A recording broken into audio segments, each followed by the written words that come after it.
Hi, good morning, and welcome to this little video clip of water damage from a tray, basically.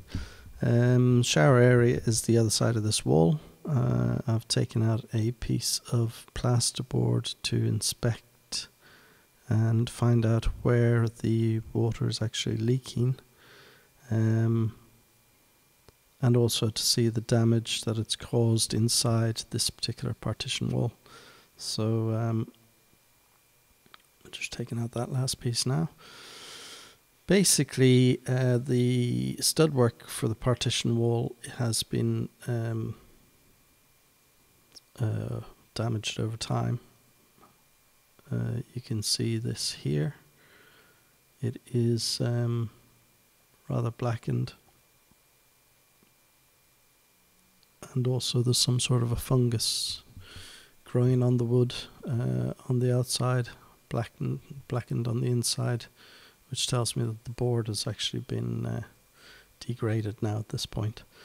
Also the flooring has started to rot away, but you can see that black line underneath the skirting board means that the water has got in. I did open up behind the actual thermostatic unit to make sure that none of that was leaking, which is fine, it's dry, and that's all good. So the repair will be mainly to the shower area on the inside and then a small bit of patchwork here. So moving on inside the shower tray, there were a number of plastic beads put around to try and seal it, obviously after a bad installation.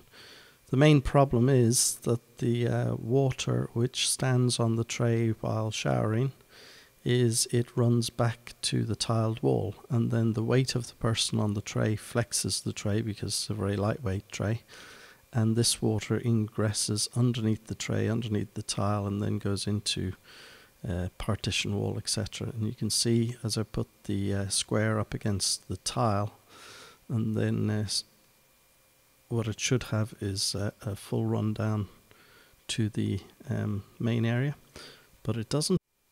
So my recommendation is to take the tray fully out and obviously replace the whole area, including partition wall.